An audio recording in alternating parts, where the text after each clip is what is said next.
Okay, good morning, everyone. People are still trickling in, so it's going to be a full day. Thank you all for being here. It's been about a year-long process of us getting to this point, so it's a very exciting thing. I had my inaugural lecture as the UNESCO chair a little bit over a year ago, and the same day we were doing that, they announced that there was going to be an American football match here, and the immediate question was, how do we get something done? We better do it quick. And here we are, so it's going to be a great day. We've got a very, very busy, packed full day, but it's going to be good. And a lot of the outcomes of this are going to do some amazing things with UNESCO, UNICEF, the UN, a wide range of things that will help a lot of young people throughout the world.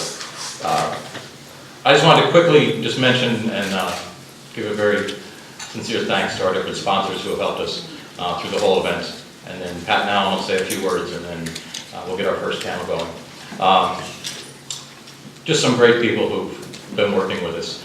The Penn State World Campus is doing some absolutely remarkable work in terms of global distance education. They're one of our key platforms for a lot of the work we'll be doing with UNESCO in the future.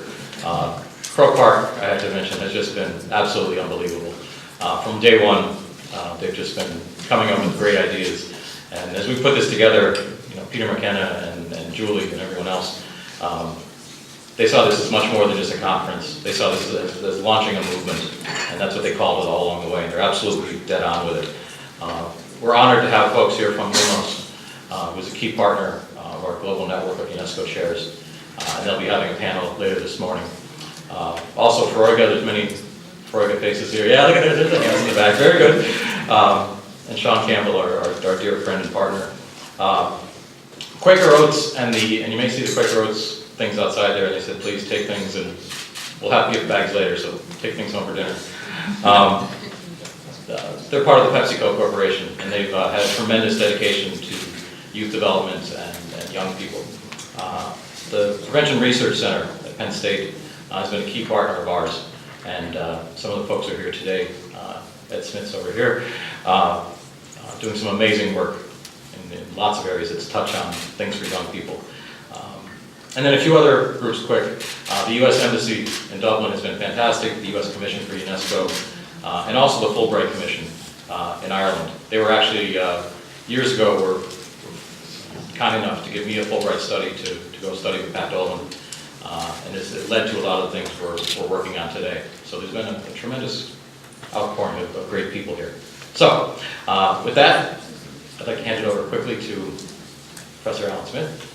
Give us his remarks, and then Pat Dolan, and then we'll get going with the panel.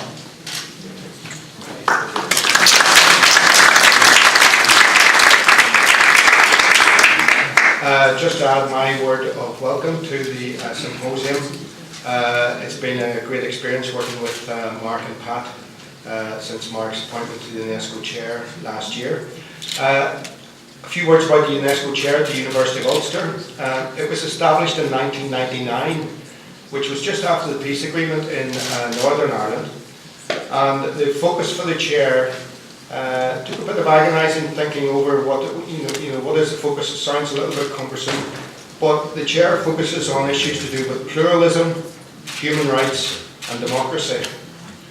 And we really ended up focusing it around those three kind of concepts, particularly because of the challenges which people in Northern Ireland in the north were facing on foot of the peace agreement. There was a great deal of optimism that this was going to be a significant transition, which in some ways it has been and continues to be. But that also represented significant challenges for the society in general. It represented challenges about how we would manage diversity within a divided society as it was. How we would move towards a society which was respectful of human rights and committed to equality in the way it operates, and also significantly how a commitment to a form of democracy where as an alternative to violence. So that's really what lies behind the sort of strapline of the UNESCO chair at the University of Ulster, and we still see those as the challenges which face all members of society in the north and indeed on the island as a whole, and particularly for youth, because As I've worked more globally in this area with both UNESCO and UNICEF, more than half the children and young people out of school not receiving an education in the world are in conflict-affected countries. And amongst those countries, there are often significant numbers of youth. And there's a big struggle, I think, goes on because often youth are characterised as the troublemakers, as the threats to security in these situations. And yet, whenever you look at the work of many of the organisations, including your own here, youth are also working quite strongly to be bridge builders and peace builders. So I think there's a kind of, it's not just a PR job, there's a change in mindset, I think, which needs to be challenged, that simply because there are high numbers of youth in these conflict-affected countries, often they're disenchanted, very often there's lack of livelihoods, economic opportunities, lack of engagement in politics. All these things, of course, are destabilising and create the potential for conflict and unrest. But I think, as we've seen in many of the humanitarian disasters around the world, it's often youth who are the first there, who are helping to try and reconstruct, to try and rebuild, and often that's not given the same sort of profile in the media. So that's one of the issues that might come up, in the session later on today when we look at particularly how youth engagement, particularly through strategies such as sport, etc., can or cannot contribute to peace building. So you're very welcome. We look forward to a good event and look forward to meeting you all at some point during the day. Thank you.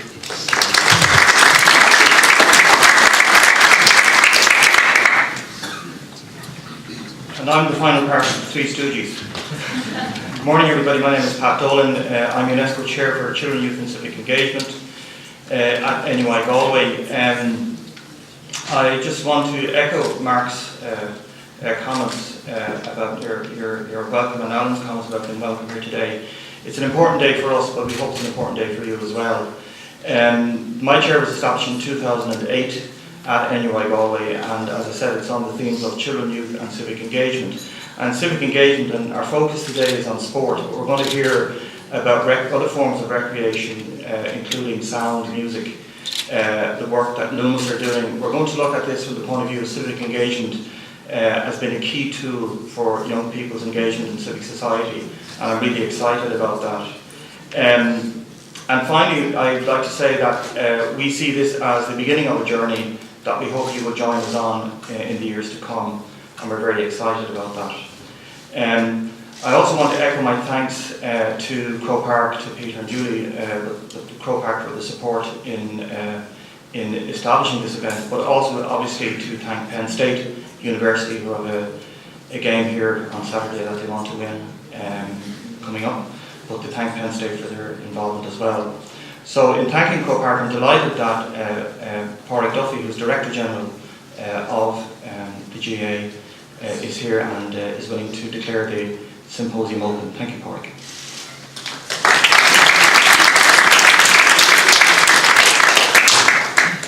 Thank you very much, Pat.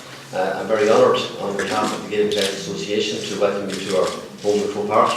Very honoured that UNESCO has chosen Croke Park as the venue for this hugely important symposium.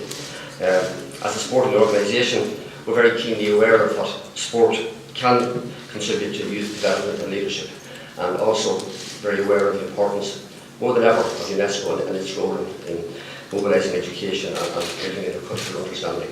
I hope you'll have a great 3 days if you're here from abroad in Ireland. It's a big 3 days for us. We have this very important symposium today.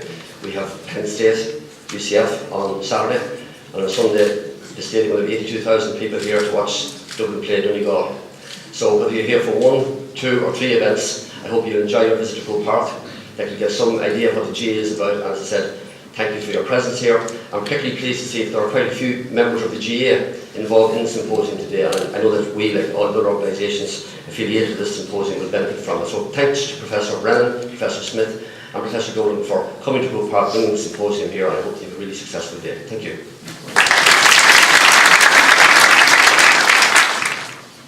What we can do now is our first group of panelists, if they could come up and sit here, and I'm going to just give a few words. One very important thing, and I have to Go back here. I sat down, I noticed that I did not mention one of our sponsors, probably the kiss of death. The Schreier's Honors College. Dean Christian Brady is here. A few of our honors scholars have been a tremendous support throughout this.